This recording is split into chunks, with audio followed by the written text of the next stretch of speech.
नमस्ते, नमस्कार प्यारे बच्चों, कैसे हैं आप सभी? आशा करती हूँ, उम्मीद करती हूँ सभी प्यारे बच्चे एकदम बढ़िया होंगे, एकदम मस्त होंगे, बहुत ज़्यादा बेहतरीन, बहुत ज़्यादा ज़बरदस्त और बहुत ही शानदार होंगे। तो सभी प्यारे साथियों का मैं भावना भाटी स्वागत कर रही हूँ, आपके अपने प्यारे से परिवार रोजगार विद अंकित एप्लीकेशन।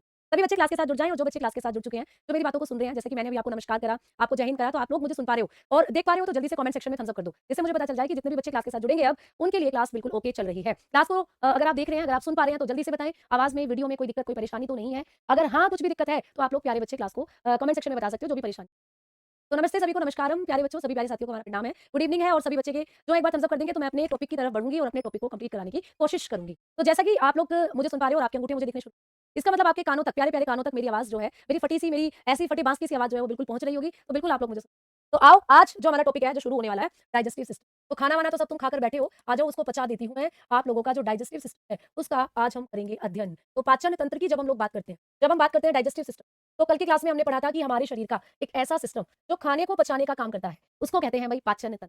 उसको कहा जाता है प्यारे साथी डाइजेस्टिव सिस्टम। ठीक है, आवाज धीरे आ रही है बेटा, बढ़ा लो आवाज। अगर धीरे आ रही है तो आपके मोबाइल फोन में साइड में एक वॉइस वाला एक बटन होगा, उसको इंक्रीज कर लो। ठीक है, तो उसको इंक्रीज करते ही आपको आवाज जो है वो आनी शुरू हो जाएगी। ठीक है, तो जल्दी से फटाफट आप आवाज को बढ़ा लो और आवाज आपके पास तक पहुंच जाएगी। मैं अपनी क्लास को शुरू कर रही हूँ। तो बेटा जैसा कि हमने पढ़ा था कल की क्लास में कि सेल जो है वो आपका खत्म हो गया है। ठीक है, अब हम लोग बात कर रहे हैं डाइजेस्टिव सिस्टम। ठीक है, क्लियर? अब बात करेंगे पाचन तंत्र की। जो पाचन तंत्र है हम लोगों का एक ऐसा सिस्टम है जिसमें आपके शरीर का जो खाना है, आपके शरीर में जो खाना जाता है वो पचता है। तो सबसे पहले बात करते हैं कि मैम पाचन होता क्या है। सबसे पहले बात करेंगे कि मैम डाइजेशन होता क्या है। तो first of all we will discuss about digestion. What is digestion? तो जब भी हम पाचन की बात करेंगे तो आप लोग बताएंगे भोजन के बड़े अणुओं को। ठीक है, आप भोजन करते हो बेटा, भोजन के बड़े अणुओं को छोटे अणुओं, ये कल मैंने आपको लिखवाया था, एक बार फिर से हम चीजों को समझेंगे। भोजन के बड़े अणुओं को छोटे अणुओं में तोड़, ठीक है, छोटे छोटे अणुओं में तोड़ने की, ये होती है प्यारे बच्चे पाचन। अणुओं में तोड़, यही क्या कहलाता है? पाचन कहलाता है। कल आपने बिल्कुल पढ़ा था कि जब कभी भी हम भोजन करते हैं तो भोजन के बड़े अणुओं को छोटे छोटे अणुओं में तोड़ना, यानी कि आप लोग लिखेंगे ब्रेकिंग। आप लोग लिखेंगे breaking of large particle of food, large particle. ठीक है, large particles of into smaller. तो खाने के बड़े-बड़े अणुओं को जब हम छोटे-छोटे पार्टिकल में तोड़ देते हैं, यही होता है पाचन। इसी को कहते हो पाचन। जैसे आपने खाया खाना, आपने खाया सैंडविच, सैंडविच सब बच्चे खाते हैं। आपने खाया आलू का पराठा, चाय पी लूं पहले? कोई बात नहीं, रखी रहने दो, चाय भी पी लेंगे। वॉइस ब्रेक हो रही है, टूट रही है तो भाई जोड़ों से फेविक्विक का जोड़ लगाओ। वॉइस अगर मेरी टूट रही है उसको जोड़ो, टूटने मत दो। ठीक है, कट हो रही है वॉइस, अरे भैया आज क्या दिक्कत हो रही है? वॉइस में कैसे दिक्कत हो रही है भाई? आवाज नहीं आ रही है आपको मेरी? अब आपको आवाज आई क्या? जल्दी से बताओ। यहाँ पर तो सब कुछ चीजें सही चल रही है, वॉइस में कैसे दिक्कत आ रही है? थाली में क्या आया है मैम आपके लिए? मेरे लिए थाली में आई है ये चाय। एक्चुअली ये चाय मैंने 2 बजे ऑर्डर करी थी। जब मेरी क्लास छूटी थी 2 बजे तो मैंने सोचा थोड़ी-सी चाय पी लूँ। तो ये चाय बेचारी अब आई है, घंटे का सफर तय कर और अब मेरी क्लास का टाइम हो चला है। चलो कोई बात नहीं, आ जाओ अब हम बात करते हैं। अब हम लोग बात करेंगे कि मैम आपने अभी भी कहा कि भोजन के बड़े अणुओं को छोटे-छोटे अणुओं में तोड़ना, ये हो जाता है पाचन। जैसे आपने खाई सैंडविच, आपने खाया बर्गर, आपने खाया पिज़्ज़ा और जो अच्छे बच्चे हैं उन्होंने खाई रोटी। तो जब आप ये सारी चीज़ें खाते हो तो उनको माउथ में डालते हो पहले और फिर उसको चबाते हो ऐसे। ऐसे चबाते हो। तो जब आप खाने को चबा रहे हो तो दैट्स मीन आपने जो बाइट लिया था ना वो थोड़ा बड़ा था। उस बाइट को अब आप अपने दांतों से कचूमर बना रहे हो उसका। अपने दांतों से कचूमर बनाकर उसको छोटा-छोटा तोड़ रहे हो। तो इसका मतलब आपने क्या करा? भोजन के बड़े अणुओं को छोटे-छोटे अणुओं में तोड़ा। तो भोजन के बड़े अणुओं को छोटे-छोटे अणुओं में तोड़ना ही होता है पाचन। अब जैसे आपने मान लीजिए ये रोटी की बाइट ली आपने। या आपने रोटी का एक छोटा बड़ा-सा बाइट ले लिया। अब जब आपने इसको अपने मुख में डाला, जब आपने इसको मुख में रखा अपने, इसको जब आपने अपने माउथ में अंदर लिया, माउथ में चबाया, तो आपके माउथ में रोटी का टुकड़ा जो होगा छोटे-छोटे पार्टिकल में कन्वर्ट हो जाएगा ऐसे। ये बड़ा-सा रोटी का पीस आपने छोटे-छोटे बाइट्स में तोड़ दिया अपने मुंह के अंदर। अब आपने इसको निगल लिया, आपने इसको निगल लिया तो ये आपके पेट में पहुंचा, आपके स्टमक में पहुंचा, आपके आमाशय में पहुंचा बेटा, आपके पेट में पहुंच गया। आप लोगों का जो स्टमक होता है वहां पहुंच गया फिर ये। अब जब आपके पेट में पहुंचा तो पेट में पहुंचकर ये और छोटे-छोटे पार्टिकल में टूट गया। आपके पेट में कुछ एंजाइम थे जिन्होंने इस रोटी के ऊपर अपनी क्रिया शुरू कर दी, इस रोटी को ऐसा पचाना शुरू कर दिया कि ये और छोटे-छोटे पार्टिकल में टूट गई। ठीक है, ये और छोटे-छोटे पार्टिकल में टूट गई। क्लियर? अब हमने आगे बात करी कि मैडम जी यहाँ पर ये जब आपके पेट से आगे की तरफ पहुंचा, आपके पेट से जब आगे की तरफ ये आपकी आंतों में पहुंचा, आपकी छोटी आंत में जब ये आपके पेट से निकलकर पहुंचा, तो छोटी आंत ने इस पर ऐसे हथियार चलाए, स्मॉल इंटेस्टाइन ने इस भोजन पर ऐसे हथियार चलाए कि भैया इसका कचूमर ही बना दिया। यानी ये इतना बारीक हो गया छोटी आंत में, इतना बारीक हो गया ये खाना कि एट लास्ट ये तुम्हारे ब्लड में मिल गया जाकर। जो तुम्हारा खून था उस खून में मिल गया ये जाकर, और खून इसको कहां ले गया? तुम्हारे शरीर की जो कोशिका है, खून इसको उसमें ले गया। तुम्हारे शरीर की जो सेल है, सारी कोशिकाओं में खून ने इसको इस भोजन को सप्लाई कर दी। तो जब आप खाना खाते हो आपकी कोशिकाएं विकसित होती हैं। आपकी कोशिकाएं विकसित कब होती है? जब आप खाना खाओगे। अब खाना नहीं खाओगे तो धीरे धीरे धीरे धीरे कुछ दिन में तुम भगवान जी को प्यारे हो जाओगे। तो खाना नहीं खाने से क्या होगा कि आपकी कोशिकाओं तक पोषक पदार्थ नहीं पहुंचेंगे और कोशिकाएं जो होती हैं प्यारे बच्चे वो मर जाएंगी। कोशिकाएं मरी तो लीवर धीरे धीरे डैमेज, किडनी धीरे धीरे डैमेज, सारी ऑर्गन जो है बॉडी के वो धीरे धीरे डैमेज होते हैं। तो इसीलिए आप लोग बताएंगे कि जब कभी हम रोटी खाते हैं, जब कभी हमने खाना खाया, मान लो ये हमारी रोटी है, हमने रोटी खाई, हमने क्या खाई? रोटी। हमने खाया कोई भी ब्रेड का पीस, हमने कोई भी रोटी, कोई भी खाना खाया। जब उसको खाया तो बड़ी फॉर्म में लिया, उसको मुंह में रखा तो छोटे-छोटे पार्ट्स में उसको कचूमर बनाया उसका, उसको तोड़ा, फिर उसको पेट में निगल लिया, पेट में जाकर वो और छोटे-छोटे पार्ट्स में टूटा, फिर वो आंतों में गया, आंतों में वो इतना बारीक हो गया कि ब्लड में मिल गया और ब्लड से कोशिकाओं में। तो खाना खाने का उद्देश्य हुआ पूरा। अब मैडम ये बताओ कि यहाँ से इतने बड़े पीस को यहाँ तक इतना पतला करने के लिए किसने ये काम करा? मतलब हमारे शरीर में ऐसा कौन है जो भोजन के पार्टिकल को छोटा-छोटा-छोटा कर रहा है, बारीक कर रहा है भोजन के पार्टिकल को? तो आप कहोगे आपके शरीर में होते हैं एंजाइम। आप लोगों के शरीर में पाए जाते हैं एंजाइम्स। ठीक है? एंजाइम्स हैं आपके शरीर। और आप लोगों के शरीर में पाए जाते हैं प्यारे बच्चे पाचक रस, डाइजेस्टिव जूस। आपके शरीर में पाए जाते हैं डाइजेस्टिव जूस, जिसको आप लोग कहते हो पाचक रस। अब आपने बहुत सारे रसों के बारे में पढ़ा होगा, जैसे गन्ने का रस होता है, जैसे आम का रस होता है, जैसे संतरे का रस होता है। ये वाले सारे रस आपको बाजार में मिल जाते हैं डब्बे में बंद, कि अमरूद का जूस दे दो भैया ले लो, है ना? गन्ने का जूस दे दो लो भैया पी लो गन्ने का जूस, संतरे का जूस ले लो। लेकिन ये एक ऐसा जूस है जो किसी बाजार में नहीं। ये कहाँ से लाना पड़ेगा? ये तुम्हारा शरीर खुद बनाता है। ये तुम्हारे शरीर में बनते हैं। कब बनते हैं? जब तुम्हारे शरीर में कोई भी खाने की चीज़ पहुँचती है, तो ये बनते हैं डाइजेस्टिव पाचक रस। ये क्या करते हैं? इनके पास हथियार हैं। ये इंतज़ार में बैठे रहते हैं कि खाना आएगा। जैसे ही खाना आएगा ना, हाँ जी विवेक भाटी जी हमारा ही नाम भावना है। अमरोही नाम भावना है भई। ठीक है? एक बच्चा पूछ रहा है कि मैम क्या आपका ही नाम भावना है? हाँ जी, हम ही हैं भावना। ठीक है? अब आगे बात करते हैं कि मैम ये जो एंजाइम और ये जो डाइजेस्टिव जूस होते हैं, इन्हीं के पास होते हैं हथियार, जो खाने को कुचल देते हैं, खाने का कचूमर बना देते हैं। तो कुल मिलाकर यहाँ से क्वेश्चन क्या बनेगा? क्वेश्चन ये बनेगा कि हमारे शरीर में जब पाचन की क्रिया होती है, तो पाचन की क्रिया कराने के लिए कौन से रसायन हमारे शरीर में बनते हैं? तो पाचन की क्रिया कराने के लिए जो रसायन हमारे शरीर में बनते हैं, जो डाइजेशन होता है, डाइजेशन को करने के लिए जो हमारे शरीर में रसायन बनते हैं, वो 2 हैं, एक होते हैं एंजाइम, एक होते हैं डाइजेस्टिव। इनके बारे में अभी हम पढ़ेंगे आगे। अभी आपने समझा कि मैम डाइजेशन क्या होता है, तो आपने अभी-अभी पढ़ा कि भोजन के बड़े अणुओं को छोटे अणुओं में breaking of large particle of food into smaller, है ना? जिस तरीके से मैंने आपको समझाया कि ऐसे-ऐसे भोजन के पार्टिकल इतने स्मॉल हो जाते हैं कि एट लास्ट ब्लड में जाकर मिल जाएँगे और ब्लड उसको सप्लाई कर देगा अपने अंदर ले जाकर कोशिकाओं में। तो ये होता है पाचन, ठीक है? क्लियर? अब आगे बात करते हैं। अब बात करते हैं कि मैम पाचन की ये जो प्रक्रिया है, ये कहाँ होती है? आपके शरीर में ये पूरा का पूरा पाचन कहाँ होता है? क्या आपके कान में भी खाना जाता है? क्या हमारी नाक में भी खाना जाता है? क्या हमारे लीवर में भी खाना जाता है? क्या हमारे पैरों में भी खाना जाता है? क्या हमारी किडनी में भी खाना जाता है? तो अब जान लेते हैं कि आपके शरीर के ऐसे कौन-कौन से ऑर्गन हैं, जहाँ खाना पचता है जहाँ खाना बचता है, ठीक है? क्या मैम सच में किसी को हार्ट प्रॉब्लम से बचाया जा सकता है? बेटा बिल्कुल बचाया जा सकता है। अपने हर 6 महीने में हार्ट के टेस्ट कराओ, कोलेस्ट्रॉल वगैरह चेक कराओ, ठीक है? और कोलेस्ट्रॉल वगैरह चेक कराने के साथ-साथ आप लोग जो अपनी बॉडी के अंदर जो हार्ट है, उसकी जो मसल्स है, वो सही से काम कर रही है, ये टेस्ट कराते रहो तो आप उससे बच सकते हो। आओ अब हम लोग बात करेंगे कि मैम कैसे किस तरीके से हमारे शरीर के अंदर जो पाचन होता है, वो होता है। तो हेडिंग डालेंगे भई आहार नाल, हेडिंग डालेंगे आहार नाल, एलिमेंट्री कैनाल, ठीक है? तो आपके शरीर के अंदर होती है एलिमेंट्री कैनाल। आपके शरीर में पाई जाती है एलिमेंट्री कैनाल, आहार नाल। मैम ये आहार नाल क्या होती है? तो पूरी की पूरी एक लंबी ट्यूब है, जो आपके मुख से लेकर आपकी गुदा तक फैली हुई है, ठीक है? अब ये जो आहार नाल है ना, इसकी लंबाई आपको पूछी जाती है पेपर में।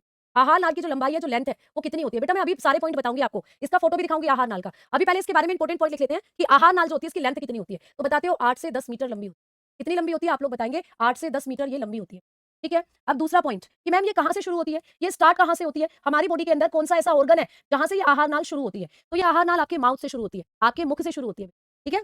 दावत खाने जाना है, मेरी भी दावत है, मुझे भी जाना है, रुक जाओ, जब तक मैं यहाँ हूँ तो तुम कहाँ भाग जाओगे? ठीक है? तो मुख से ही आप लोगों की शुरू होती है बच्चा, माउथ से आप लोगों की जो आहार नाल होती है, वो शुरू होती है। तो आहार नाल का सबसे पहला भाग माउथ होता है, ठीक है? मैम अंतिम भाग क्या होता है? ये कहाँ पर खत्म होती है? ये खत्म कहाँ पर होती है पूछा जाता है कि आहार नाल का अंतिम भाग कौन-सा होता है? तो आप लोग बताकर चलते हो कि ये आपकी गुदा पर खत्म हो जाती है जाकर, गुदा यानी कि एनस। सारे के सारे बच्चे खाना कहाँ से खाते हो बताओ? तुम कहोगे मैम खाना तो मुँह से खाते हैं। अब खाने को जो वेस्ट प्रोडक्ट आपके अंदर बने, जो वेस्ट प्रोडक्ट आपके अंदर बने, उनको कहाँ से बाहर निकालते हो? आप कहोगे गुदा से बाहर निकाल। तो खाना जब आप खाते हो, तो उस खाने के पचने के दौरान कुछ वेस्ट भी निकलते हैं बेटा। जैसे आप मिक्सी में संतरे का जूस निकालो, भाई जो कोई मिक्सी है उसमें आपने संतरे का जूस निकाल दिया। अब संतरे का जूस जब निकालोगे तो जूस तो ग्लास में इकट्ठा हो गया, उसको आपने पी लिया, लेकिन मिक्सी में कुछ कचरा भी तो रह जाता है। तो वो कचरा क्या है? जैसे संतरे के छिलके-विलके वो कचरा रह जाता है, उसको आप फेंक देते हो। वैसे ही जब आपने खाना खाया, आपके शरीर में जो खाने में पोषक पदार्थ थे, वो तो निचुड़कर आपकी आंतों से निचुड़कर आपके खून में मिल गए। खून उनको बहाकर ले जाएगा आपकी कोशिकाओं तक। ठीक है? क्लियर? और प्यारे बच्चे बेटा ये सब एग्जाम के लिए आपकी तैयारी हो जाएगी अगर यहाँ से बायो कर लेते हो। ठीक है?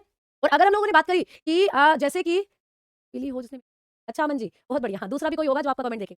अब हमने बात करी कि जब आप लोग मिक्सी में जूस निकाल रहे हो, तो उससे कुछ वेस्ट भी निकलता है। वैसे आपके शरीर में जब खाना बचता है, उससे भी कुछ वेस्ट निकलता है, ठीक है? अब वेस्ट निकलता है, तो उसको तुम अपने शरीर से बाहर निकाल देते हो। सुबह-सुबह फ्रेश होते हो, सुबह छोड़ो कभी भी फ्रेश होने चले जाते हो। तो भैया ये होता है आप लोगों का एनस जहाँ से आप मल को त्यागते हो। तो एलिमेंट्री कैनाल का जो अंतिम भाग होता है, वो एनस है, गुदा है, यानी कि जहाँ से मल त्याग।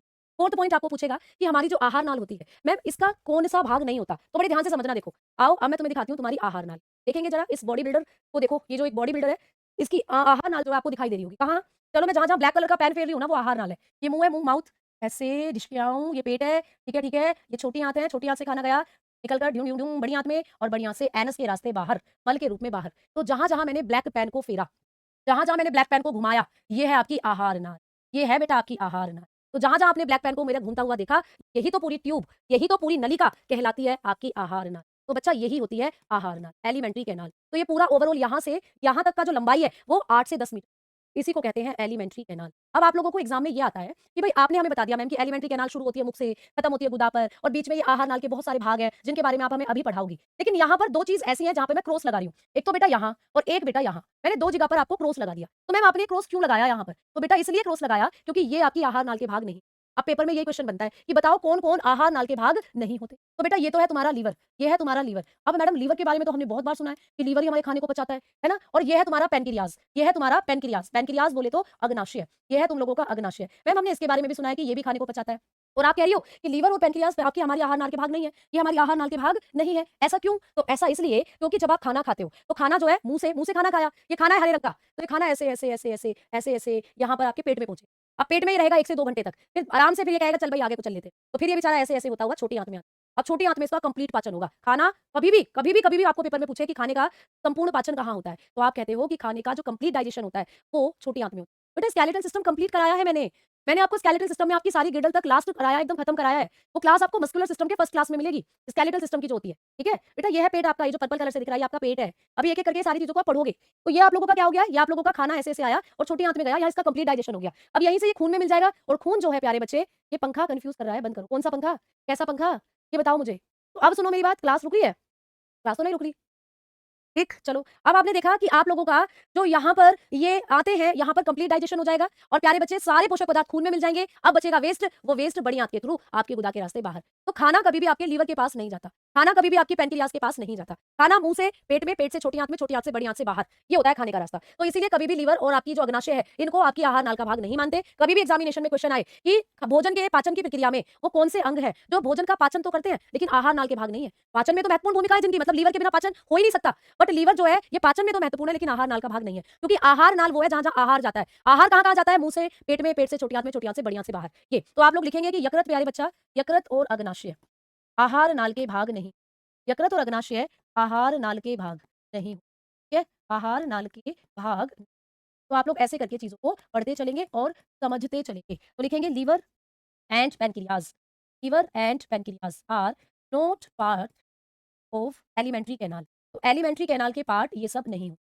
ठीक है, समझ में आ गई बात? तो ये सब एलिमेंट्री कैनाल के पार्ट नहीं है, यकृत और अग्नाशय एलिमेंट्री कैनाल के पार्ट नहीं है ना। आ जाओ अब आगे बात, अभी सब पढ़ेंगे कि आपका लीवर कैसे खराब होता है ना, लीवर विगर के बारे में सब पढ़ेंगे अभी। अब हम बात करते हैं कि मैम जो हमारा पाचन होता है हमारे शरीर में, तो वो पाचन एकदम से ही हो जाता है क्या? खाना हमने मुंह में डाला, पेट में गया, एकदम से पाचन हो गया, एकदम से मल के रूप में बाहर? तो कहोगे नहीं, हमारे शरीर में पाचन को कराने के लिए प्यारे बच्चे 4 से 5 घंटे, ठीक है। अब 5 से 4 घंटे जब लग रहे हैं तो उस दौरान आपका शरीर 5 प्रक्रियाओं से गुजरे। तो मतलब अब बात करते हैं पाचन के चरण। अब आप लोग पढ़ेंगे पाचन के चरण, पेपर में बहुत बार पूछा जाता है कि पाचन के चरण कौन-कौन से होते हैं। बहुत इंपॉर्टेंट चीज़ पढ़ा रही हूँ। अब आप पढ़ोगे स्टेप्स ऑफ डाइजेशन। डाइजेशन के स्टेप्स कौन-कौन से? जब आपके पेट में खाना पचता है, तो खाने को पचाने के लिए आपके शरीर को कितनी प्रक्रियाओं से गुजरना पड़ता है? आपके शरीर को कितने चरणों से गुजरना पड़ता है ना? तो बेटा देखो, जब हम खाना खाते हैं, हम खा तो कुछ भी लेते हैं, लेकिन बेचारे अपने शरीर से पूछो, उसे कितनी मशक्कत करनी पड़ती है उस खाने को पचाने की। आपके शरीर को 5 प्रक्रियाओं से गुजरना पड़ता है, 5 स्टेप से गुजरना पड़ता है। प्रदीप जी की आज शादी और प्रदीप जी बायोलॉजी की क्लास ले रहे हैं, तो कितना बढ़िया है ना, कितना शानदार ये बात है। चलो तो भाई ऐसे बच्चे ही तो आगे चलकर सेलेक्ट होंगे। बिल्कुल, चलो आओ सुनो मेरी बात। अब पाचन के चरण कितने होते हैं पेपर में पूछे तो बताओगे? 5 चरण होते हैं। पाचन के 5 चरण होते हैं। आपके शरीर में जो पाचन होता है वो कितने चरणों में होता है? 5 स्टेप्स में कंप्लीट। ठीक है, पाचन के 5 स्टेप्स कौन-कौन से हैं? चलिए आइए सबसे पहले लिखेंगे। सबसे पहला जो चरण होता है वो होता है इंजेक्शन। सबसे पहला चरण होता है इंजेक्शन। बहुत अच्छे से समझना है। हिंदी में कहते हैं अंतःग्रहण। हिंदी में कहेंगे अंतःग्रहण। ठीक है, बहुत बढ़िया। दूसरा जो चरण होता है उसको कहते हैं डाइजेशन। दूसरे चरण को कहते हैं डाइजेशन, यानी कि पाचन। अभी समझाऊंगी, पहले लिख लो 5 चरण। तीसरा जो होता है इसको कहते हैं एब्जॉर्प्शन। एब्जॉर्प्शन इसको कहते हैं। एब्जॉर्प्शन यानी कि अवशोषण। अवशोषण जिसको हम कहते हैं। और 4th नंबर पर होता है एसिमिलेशन। एसिमिलेशन 4th नंबर पर होता है एसिमिलेशन। ठीक है, एसिमिलेशन इसको कहते हैं स्वांगीकरण। स्वांगीकरण, ठीक है। और लास्ट होता है भाई डीफिकेशन। लास्ट होता है डीफिकेशन। लास्ट होगा डीफिकेशन, जिसको आप लोग एक्सक्रीशन भी बोलते हो, जिसको हम लोग एक्सक्रीशन भी बोलते हैं। तो या तो डीफिकेशन बोल दो या एक्सक्रीशन, हिंदी में कह देते हैं उत्सर्जन। तो भाई ये 5 चरण है जो आपके शरीर में किसी भी खाने को पचाने के लिए, ठीक है। तो आपको पेपर में पूछेगा कि हमारे शरीर में कौन से 5 चरण हैं जो भोजन के पाचन के लिए जरूरी होते हैं, या ऐसे पूछ लेगा कि इनमें से कौन सा भोजन को पचाने का एक चरण नहीं है, ऐसे पूछ लेगा। वो इसमें क्या दिक्कत आ रही है बेटा? मैम इमेज में दिखाइए कि कहे पर पेट फूला हुआ दिखता है। बेटा समझ नहीं आ रहा क्या बोल रहे हो? पेट फूला हुआ दिखता है मतलब ये आप पूछना क्या चाह रहे हो, मुझे समझ नहीं आ रहा। पेट कई बार फूल जाता है, क्योंकि पेट के बारे में जब पढ़ाऊंगी तो बताऊंगी कि पेट आपका जे के आकार का एक स्ट्रक्चर है, ऑर्गन है। तो ये एक पाउच की तरह होता है, थैली की तरह। इसमें ज्यादा खाना भरोगे तो फूल जाएगा, कम खाना भरोगे तो सिकुड़ जाएगा, ऐसे होता है। और इसमें तो मेरे ख्याल से दिक्कत नहीं हो रही है। आवाज फंस रही है मैम, थोड़ा सा फंस रही है आवाज। सही है, तो थोड़ा-सा बेटा देख लो, है ना, कॉम्प्रोमाइज़ कर लो। आज मैं स्टूडियो से क्लास ले रही हूँ। डेली मैं घर से क्लास लेती थी, तो फँस रही है तो थोड़ा-सा हटा दो, है भई? चलो देखो, अब ये सीक्वेंस, पहला बात तो ये कि ये हमेशा सीक्वेंस ही याद करने हैं। पेपर में आपको ऐसे भी क्वेश्चन आता है कि ये ऊपर-नीचे करके दे देते हैं और आपको उसको सही सीक्वेंस में लगाना होता है। तो याद रखना, नंबर 1 पर इजेशन ही आएगा, नंबर 2 पर डाइजेशन आएगा, नंबर 3 पर एब्जॉर्प्शन, नंबर 4 पर आता है एसिमिलेशन और नंबर 5 पर आता है डिफिकेशन। अब मैम यहाँ पर बताओ कि ये जो अंतःग्रहण होता है, इजेशन ये क्या है? तो जैसे कि भई फॉर एग्जांपल अभी-अभी मेरे लिए चाय आई थी। मान लो खाना है, प्लेट में खाना ला रहा है कोई तुम्हारे लिए, तो भैया खा लो। तुमने प्लेट ली और प्लेट से एक रोटी का टुकड़ा उठाया और अपने मुँह में, यही तो है इजेशन, यही तो है अंतःग्रहण। खाने को ग्रहण करना, खाना प्लेट से उठाया और उसको मुंह में डाला, तो ये होता है भोजन ग्रहण करना। भोजन ग्रहण करना, भोजन कैसे ग्रहण करते हो बताना? आँख में डालते हो, कान में डालते हो या मुँह में डालते हो? खाने को जब खाते हो तो कहोगे मैम खाना तो मुँह में डालते हैं जब खाते हैं, तो खाने को प्लेट से उठाकर मुँह में डाला, ये होता है प्यारे बच्चे भोजन ग्रहण करना। इनटेक ऑफ फूड, ये होता है प्यारे बच्चे इनटेक ऑफ फूड। तो आपको पूछ लेगा कि पाचन की प्रक्रिया में जो पहला चरण है वो क्या है? आप बताएंगे पाचन की प्रक्रिया का पहला चरण है अंतःग्रहण। क्या होता है अंतःग्रहण? भैया खाने को उठाकर अपने मुंह में डालना। अब खाना जब तुमने मुंह में डाला, ट्राई करना सारे बच्चे, जब भी तुम खाने को मुंह में डालोगे ना, तो उसे ज्यादा देर मुंह में लेकर बैठ ही नहीं सकते, तुम्हारे मुंह ना अपने आप करने लगेगा कि चबा बेटा इसे, तुम्हें अंदर से इच्छा होगी कि इस खाने को चबाओ, तो उसको तुम चबाने लग जाओगे, फिर चबाओगे तो खाने का पाचन शुरू हो जाएगा। क्या मैम मुंह से खाने का पाचन शुरू हो जाएगा? तो हम कहेंगे बिल्कुल, पाचन की क्रिया मुंह से शुरू हो जाती है। मैम क्यों? क्योंकि मुंह में है दांत, मुंह के अंदर दांत है और मुंह के अंदर लार है। तो बेटा दांतों ने तो खाने का कचूमर बनाया और लार खाने में मिल गई, और लार ने क्या करा, खाने में जो कार्बोहाइड्रेट था उसका पाचन करा। तो पाचन की प्रक्रिया कहां से शुरू हो गई? आपकी आहार नाल जो होती है उसका पहला भाग मुख है, और मुख से ही पाचन शुरू हो जाए। ठीक है, क्लियर? अपेंडिक्स को भी एक्सप्लेन कर दूंगी बेटा, अपेंडिक्स आएगी बड़ी आंत में, तो बड़ी आंत वाले भाग में जब पहुंचेंगे तो अपेंडिक्स को भी बताऊं। अभी मैं इनको पढ़ा रही हूं, इनको समझो अच्छे से, सारे डाउट आपके क्लियर करूंगी। ठीक है, चलो। अब आप लोगों ने पढ़ा यहाँ पर कि जो पाचन है वो मुख से शुरू हो जाता है, तो ये क्वेश्चन बहुत बार आता है कि पाचन की क्रिया कहां से शुरू हो जाती है, तो मुख से पाचन शुरू हो जाता है। यानी जब आप अपने खाने को मुख में डालोगे और खाने को चबाओगे तो उसके अंदर लार मिलेगी, और लार आपके मुख के अंदर जो खाना रखा है उसमें जो कार्बोहाइड्रेट है उसको पचाने लग जाएगी। तो इसका मतलब पाचन की क्रिया कहां से शुरू हो जाती है? मुख से। ये पूछा जाता है, तो आप लोगों को ये इंपॉर्टेंट पॉइंट है, इसको भी लिखेंगे कि digestion digestion starts from mouth. तो डाइजेशन की क्रिया कहां से शुरू हो जाती है भाई? माउथ से ही डाइजेशन शुरू, आपके मुख से ही डाइजेशन शुरू हो जाता है। चलो मैम बहुत बढ़िया, तुमने डाइजेशन करवा दिया मुख से हमारा। अब तुमने जब खाने को चबाया, अब खाने को क्या मुंह में रख के बैठे रहोगे क्या? तुम्हें अपने आप अब इच्छा होगी कि बेटा इसे निगल जा। अब तुम्हारा ब्रेन कहेगा बहुत चबा लिया, अब इसे निगल भी जा, अंदर को पेट इंतजार में बैठा हुआ है, पेट के अंदर डाल भाई इसको। तो अब आप लोगों ने कहा, अब आप लोग क्या करोगे? उस खाने को चबाकर निगल जाओगे, निगलता हुआ वो ऐसे ऐसे ऐसे आपके पेट में जाएगा। अब खाना तुम्हारे पेट में गया, अब पेट से वो खाना गया आंतों में। अब आंतें क्या करती हैं? आंतें तो भूखी बैठी है, आंतें इंतजार में रहती है कि कब खाना आएगा, और कब खाने के अंदर प्रोटीन, कार्बोहाइड्रेट, विटामिन, इन सबको मैं अब्सॉर्ब करूंगी, और कब इसको इन सबको ब्लड में मिलाऊंगी। तो आंतों के पास अब खाना पहुंच गया, आपकी आंतों के पास खाना पहुंचा, और आंतें क्या करेंगी? जो आपके खाने में पोषक पदार्थ है, मान लीजिए आपने दाल के साथ रोटी खाई, दाल में क्या होता है? प्रोटीन, है ना? रोटी में क्या होता है? कार्बोहाइड्रेट, साथ में आपने हरी हरी पालक की चटनी भी खा ली, पालक में क्या था? आयरन। तो प्यारे बच्चे, जो भी तुम्हारे खाने में पोषक पदार्थ थे, वो सारे पोषक पदार्थ अब तुम्हारी आंतें एब्जॉर्ब कर, कैसे? देखो, जो आपकी आंतें होती है ना, आपकी जो इंटेस्टाइन होती है, अभी आप इनको आगे पढ़ोगे, आपकी आंतों में ऐसे छोटी बड़ी बड़ी ऐसे ऐसे उंगली के जैसी संरचनाएं होती है, जैसे उंगली होती है, इनको कहते हैं विलाय। इनको क्या कहते हैं? विली या विलाय कहते हैं इनको। तो ये करती है पोषक पदार्थों का एब्जॉर्प्शन। तो जैसे मान लीजिए खाना आ गया, क्या आ गया? खाना, तो ये कहती है साथियों हमला, तो ये खाने पर हमला बोल देती है, और खाने के अंदर जो भी पोषक पदार्थ है, मान लो ये प्रोटीन है, ये प्रोटीन है, तो ये प्रोटीन को अपने अंदर ले लेंगी। ठीक है, मान लो ये खाने के अंदर विटामिन है, तो ये क्या करेंगे? विटामिन को अपने अंदर ले लेंगी। मान लो ये खाने में कार्बोहाइड्रेट है,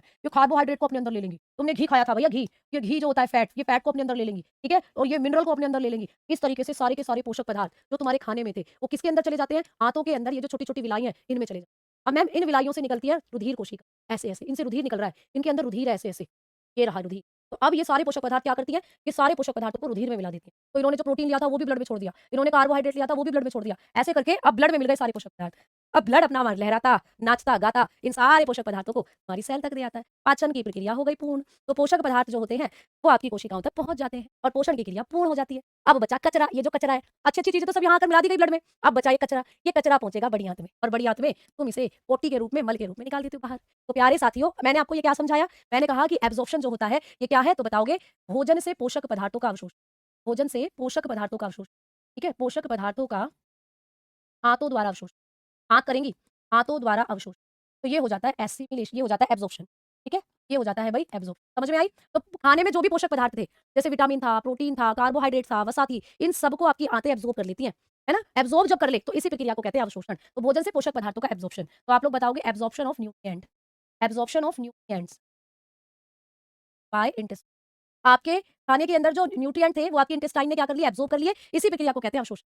अब आप लोगों के जो पोषक पदार्थ आपकी आंतों ने एब्जॉर्ब करे हैं, इनको क्या किस लिए एब्जॉर्ब करें बताओ? ये क्या करेंगे इनका? जैसे कि मैंने अभी बताया कि यहाँ पर ये प्रोटीन आ गया, यहाँ पर ये कार्बोहाइड्रेट आ गया, यहाँ पर मान लीजिए विटामिन आ गया, यहाँ पर फैट आ गया, यहाँ पर मिनरल आ गए। तो ये सारे पोषक पदार्थ आंतों ने क्यों एब्जॉर्ब करे हैं? ये आपकी छोटी आंत का डायग्राम है जो मैं आपको दिखा रही हूँ। ये आपकी छोटी आंत में होती है जो विलाई होती है, ये उंगली के जैसी जो संरचना दिख रही है। तो इन्होंने इन सारे पोषक पदार्थों को क्यों ले लिया है? ये क्या करेंगे इनका? अभी अभी मैंने कहा इनको ब्लड में मिलाना है, इन सबको भैया ब्लड में भेजना है, क्योंकि ब्लड यहाँ से पीछे से चिल्ला रहा है भाई लाओ प्रोटीन, लाओ कार्बोहाइड्रेट, लाओ विटामिन। तो ये एकदम से खींच के खाने में से इन सबको मिला देती है तुम्हारे ब्लड में, और ब्लड इनको कहाँ पहुंचा देता है? कोशिका। तो ये जो प्रक्रिया हो रही है, ब्लड जब सारे पोषक पदार्थों को कोशिकाओं में पहुंचा रहा है, इसी को तो कहते हैं स्वांगीकरण, इसी को तो कहा जाता है एसिमिलेशन। क्या कहते हैं बेटा? एसिमिलेशन। तो ये तो आपको पूछेगा अब आपको कहेगा बताओ एसिमिलेशन कहाँ होता है? ठीक है, एसिमिलेशन की प्रक्रिया को क्या कहा जाता है? ठीक है, क्लियर? तो अब आप लोग बताकर चलेंगे कि यहाँ पर ये जो एसिमिलेशन होगा ये क्या होता है, तो आप लोग बताएंगे रुधिर द्वारा पोषक पदार्थों को कोशिकाओं तक पहुंच। तो एसिमिलेशन क्या हो गया भाई? रुधिर में सारे पोषक पदार्थ मिल गए, तो रुधिर क्या करेगा? रुधिर द्वारा पोषक पदार्थों को कोशिका तक पहुंचाना, पोषक पदार्थों को कोशिका तक पहुंच। तो ये हो जाता है आपका एसिमिलेशन। आपको पूछा जाता है ये पेपर में, आपको पूछा जाता है कि पाचन की प्रक्रिया में जो स्वांगीकरण है इससे आप क्या समझते हैं? स्वांगीकरण का क्या अर्थ होता है? तो आप कहेंगे कि जब पोषक पदार्थ रुधिर में मिलेंगे तो रुधिर उनको लेकर जाएगा कोशिकाओं तक, तो यही होता है एसिमिलेशन। तो आप लोग कहेंगे transfer of nutrients, transfer of nutrients, nutrients into cell, by blood, यहाँ लिख दिया मैंने नीचे ब्लड, बाय ब्लड। तो ब्लड के द्वारा जब सारे पोषक पदार्थ कहाँ चले जाएंगे? आपकी कोशिका में, उसको कहते हो एसिड। ठीक है, लीवर में खाना नहीं जा रहा मैम। हाँ जी, लीवर में खाना नहीं जाता। ठीक है, अभी सब पढ़ाऊंगी कि लीवर वीवर कैसे फिर पाचन करते हैं। अभी तो पिक्चर शुरू हुई है, अभी तो पिक्चर को देखो ना, क्लाइमेक्स तक देखना पिक्चर को। ठीक है, पेट में गैस कैसे बनती है ये भी बताऊंगी बेटा, कैसे ठीक करें बेटा। एक तो एसिडिटी वाली चीजें खाना बंद कर दो, पानी पिया करो। ठीक, चलो इधर सुनो। तो अब लास्ट लास्ट में आता है, लास्ट वाला प्रोसीजर है एक्सक्रीशन, उत्सर्जन। भैया उत्सर्जन का मतलब त्याग देना। अब तुम्हारे शरीर में अच्छी अच्छी चीजें तो गई ब्लड में, भैया गई कोशिकाओं में। लड़की की शादी हो जाती है, लड़की गई अपने घर, गई अपने ससुराल। अब भैया जो उसकी चीजें हैं उन्हें अब क्या करना है? अब तो उसका घर वही है ससुराल, अब तो वो पराई हो गई भैया। तो अब जो पोषक पदार्थ है वो गए अपने घर, अपनी कोशिकाओं में गए। अब जो बचा वो पराया माल है। ठीक है, अब जो बचा वो वेस्ट है। भैया उस वेस्ट को अपने शरीर से बाहर निकालो ना। तो वेस्ट आपके शरीर से जब बाहर निकलता है उसी को कहते हैं उत्सर्जन। तो मैम उत्सर्जन क्या होता है? आप सिंपल समझ रहे हो, जब आप मल त्यागते हो वो आपके आपके शरीर में वो मल कहाँ से आया? खाने से ही तो बना। उत्सर्जन क्या हो जाता है? 5वां स्टेप है उत्सर्जन, वो कहते हो एक्सक्रीशन। तो इस एक्सक्रीशन का मतलब क्या हुआ? वेस्ट प्रोडक्ट को, यानी कि अपशिष्ट पदार्थों को, ठीक है, या उत्सर्जी पदार्थों को शरीर से बाहर निकालना, उत्सर्जी पदार्थों को त्यागना। ठीक है, उत्सर्जी पदार्थों को त्यागना। अब आप क्या करोगे? जो एक्स्ट्रा मटेरियल आपके शरीर में था वो प्यारे बच्चे आप क्या करेंगे? अपने शरीर से बाहर निकाल देंगे, वो होता है उत्सर्जन। तो आप लोग बताएंगे रिमूवल, रिमूवल ऑफ वेस्ट। तो जब आप वेस्ट का रिमूवल करते हो ये होता है एक्सक्रीशन। अब मुझे बताओ सारे बच्चे, अभी तक जितना पढ़ा कोई इशू आपको आया? एक एक स्टेप आपको समझ में आ गया?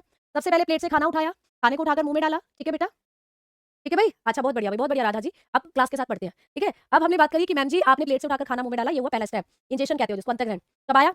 पाचन शुरू हो गया। दूसरा स्टेप, मुंह में शुरू हो गया। तीसरा, निगल लिया, पेट में पहुंचा, पेट से आंतों में, आंतों ने क्या करा? सारे पोषक पदार्थों को निचोड़ लिया, भैया एब्जॉर्प्शन की प्रक्रिया पूरी कर दी। फिर आंतों ने उन पोषक पदार्थों को निकालकर ब्लड में डाला और ब्लड ने फिर उसको कोशिकाओं तक पहुंचा दिया। तो भैया चौथा स्टेप भी खत्म, एसिमिलेशन भी खत्म, और लास्ट में बचा वेस्ट, उसको आपने पोटी के रूप में अपने शरीर से बाहर निकाला, वो हो गया आपका 5वां स्टेप जिसको कहते हो पाचन की प्रक्रिया 5 चरणों में पूर्ण। एसिमिलेशन है पोषक पदार्थों का रुधिर में मिल जाना, रुधिर में मिल जाएंगे और रुधिर फिर बहाकर उनको लेकर जाएगा आपकी कोशिकाओं तक। आप जो भी खाते हो वो आपके खून में मिलता है बेटा, और खून के जरिए वो आपके शरीर के अंगों की कोशिकाओं तक पहुंचता है। तो जो भी खाया एट लास्ट वो आंतों ने आपके खून में मिलाया और खून ने उसको कोशिकाओं तक पहुंचाया। तो खून के द्वारा कोशिकाओं तक पोषक पदार्थों को पहुंचाना ये होता है एसिमिलेशन। ठीक है संदीप जी, बहुत बढ़िया। ठीक, आ जाओ अब आगे बात। डिफिकेशन भी तो, हाँ बेटा इसको ही तो डिफिकेशन कहते हैं, ये लिखा हुआ मैंने। इसी का एक और नाम है डिफिकेशन। तो डिफिकेशन कह दो या एक्सक्रीशन कह दो, ये सेम ही है, बस नाम अलग अलग है। ठीक है, नाम अलग अलग है। आ जाओ अब आगे बात करते हैं।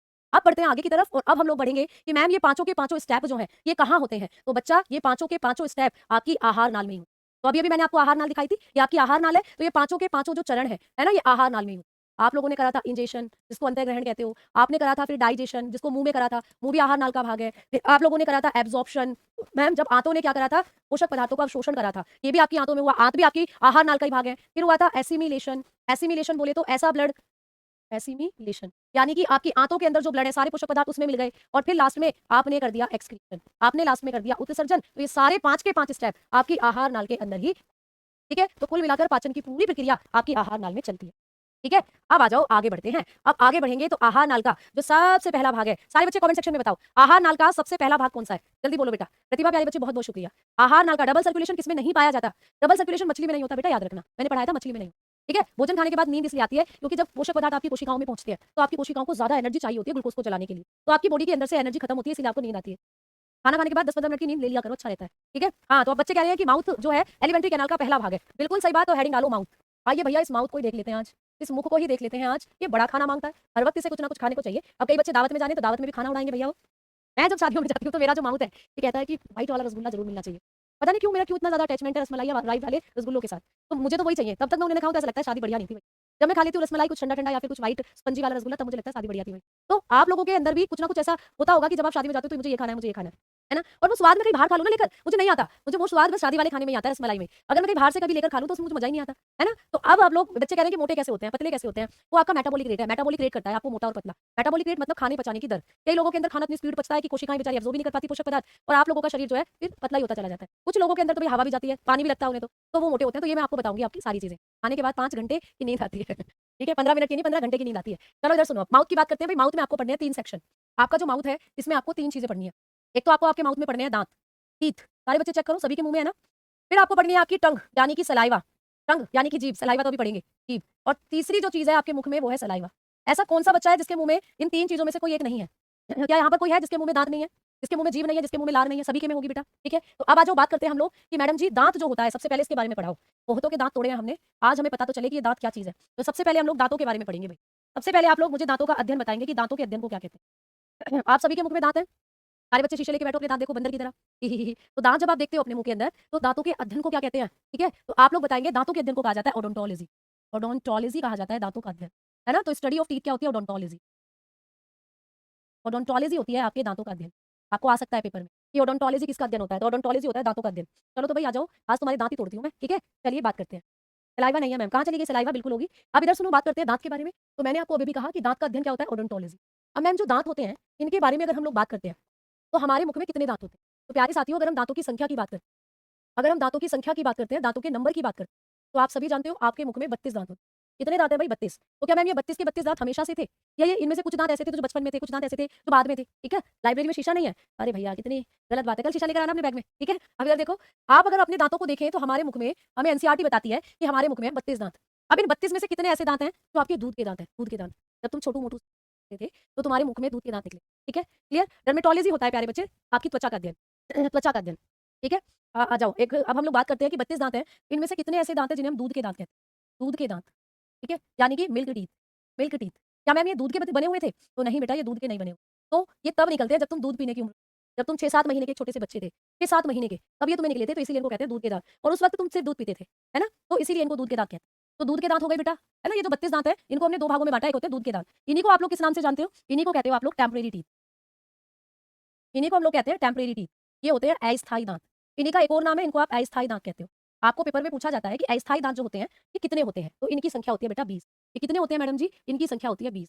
तो आपके मुख में जो 32 दांत हैं, इनमें से 20 दांत ऐसे हैं जिनको आप दूध के दांत कहते हो, यानी टेम्परेरी टीथ कहते हो। अच्छा मैम, ये टेम्परेरी क्यों है? तो बेटा ये टेम्परेरी इसलिए है क्योंकि ये जीवन काल में 2 बार उगे हैं। ये कितनी बार उगे हैं? 2 बार उगे हैं ये आपके जीवन काल में। तो ये कितनी बार उगते हैं? 2 बार 2 बार उगते हैं ये। ये ऐसे दांत हैं जो 2 बार उगते हैं। समझ में आई बात? तो लिखेंगे ग्रो 2 टाइम, ग्रो 2 टाइम। तो ये 2 बार आपको ग्रो होते हैं बेटा। कैसे मैडम? एक बार तो जब तुम कितने थे? जब तुम 6 से 7 महीने के थे, तब निकले थे, है ना? और प्यारे बच्चे, एक बार ये तब निकले थे टूटकर जब आप 6-7 साल के थे। तो 6-7 महीने में निकले पहली बार और टूट गए दोबारा से, फिर निकले 6-7 साल। जब आप 6-7 मतलब 6 महीने 6 साल के आस-पास से तो टूटने शुरू हुए धीरे-धीरे, तो फिर ये आपको दोबारा से निकलने शुरू, ठीक है? तो आप लोग बताते हो कि ये 2 बार उगते हैं जीवन काल। इसीलिए इनको हम दूध के दांत या टेम्परेरी टीथ कह देते हैं। दूसरे होते हैं आप लोगों के परमानेंट टीथ। दूसरे होते हैं भाई परमानेंट टीथ। इनको आप लोग क्या कहते हो? स्थायी दांत कहते हैं। स्थायी दांत। मैम ये स्थायी हैं, बिल्कुल परमानेंट है। एक बार आए और फिर कहीं नहीं जाएंगे। अगर एक बार आए और टूट गए तो फिर नकली लगवाने पड़ेंगे। तो 32 में से कितने दांत ऐसे हैं जो आपके परमानेंट टीथ है, मतलब जीवन काल में ये एक ही बार निकलते हैं? इनकी संख्या होती है 12। पेपर में क्वेश्चन आएगा कि मनुष्य के मुख में जो स्थायी दांत होते हैं, इनकी संख्या कितनी होती है? तो मनुष्य के मुख में स्थायी दांत होते हैं 12 और अस्थायी दांत होते हैं, ठीक है? मैम ये कितनी बार ग्रो करते हैं? तो ये एक बार निकलते हैं जीवन, तो ये एक बार ही ग्रो करते हैं, एक बार निकलते हैं, ठीक है? आपके मुख के अंदर जो दांत है ना बेटा, उनमें से केवल 20 दांत ऐसे हैं जो दोबारा टूटे और दोबारा आए हैं, जबकि 12 दांत ऐसे हैं जो एकदम फिक्स हैं, जो एक ही बार निकले हैं। तो ये वन टाइम ग्रो करते हैं, ये एक ही बार ग्रो करते हैं। इसीलिए इनको कहते हैं हम लोग टेम्परेरी टीथ, नहीं कहेंगे परमानेंट, इसीलिए इनको कहते हैं परमानेंट, ठीक है? मैम जी मैं 18 का हूँ और मेरे 32, कोई दिक्कत नहीं है, कोई खतरनाक बात नहीं है, नॉर्मल है, ठीक है? तो समझ में आई आपको बातें? अब ये जो आपके 12 दांत होते हैं बेसिकली, ये आपकी दाढ़ होती है। ये आप लोगों के मुख में आपकी दाढ़ होती है। ये आप लोगों के मुख के अंदर मोलर होते हैं, मोलर, ठीक है? जिनको अभी आप आगे पढ़ोगे। तो आपने देखा कि दांतों की संख्या 32 है, जिसमें से 20 दूध के दांत या टेम्परेरी टीथ या इनको 2 बार उगने वाले दांत कहते हैं। अब आपने पढ़ा कि परमानेंट टीथ, इनको आप लोग क्या कहते हो? ये होते हैं परमानेंट क्योंकि ये जीवन काल में एक ही बार उगते हैं और इनकी संख्या 12 होती है, ठीक है? अब आओ आगे। अब बात करते हैं कि मैम कार्य के अनुसार इन दांतों को कितने भागों में बांटा है? कार्य के अनुसार, अकॉर्डिंग टू वर्क। तो एक बात और लिखेंगे अब हम कि भाई कार्य के अनुसार दांतों को कितने भागों में बांटा। तो आइए हेडिंग डालेंगे कार्य के अनुसार। कार्य के अनुसार दांत, कार्य के अनुसार दांत के प्रकार, कार्य के अनुसार दांत के प्रकार, type of teeth, types of teeth according to work, according to work. तो भाई कार्य के अनुसार जो दांत होते हैं, इनको कितने पार्ट्स में बांटा है? आप लोग बताएंगे कि कार्य के अनुसार जो दांत है, इनको 4 भागों में, 4 भाग। दांतों में दर्द क्यों होता है? जब ज्यादा मीठा खाओगे, चॉकलेट खाओगे, तो दांतों में कैविटी हो जाएगी जिससे दर्द होगा, ठीक है? हाँ जी, ठीक है? चलो अब सुनो। अब कार्य के अनुसार दांतों को कितने भागों में बांटा है? 4 टाइप्स में, 4 टाइप्स में। कितने प्रकार में बांटा है? 4 प्रकार में। कौन कौन से हैं? तो जिस सीक्वेंस में लिखवा रही हूँ उसी सीक्वेंस में लिखने हैं, आगे पीछे मत कर देना भैया। सबसे पहले आते हैं इंसीजर, इंसीजर, सीजर, सीजर बोले तो कैंची। कैंची क्या काम करती है? काटने का काम करती है। इन वाले दांतों का काम भी काटने का है बेटा, ठीक है? ये भी काटते हैं चीजों को। तो सबसे पहले आते हैं इंसीजर, जिसको हम लोग कहते हैं आप लोग हिंदी में कृंतक, कृंतक। दूसरे होते हैं इसके बाद केनाइन, दूसरे होते हैं भाई केनाइन, जिसको कहते हैं रदनक, या इनका एक और नाम है छेदक। ये छेद कर देते हैं सब चीजों में, छेदक भी कहते हैं।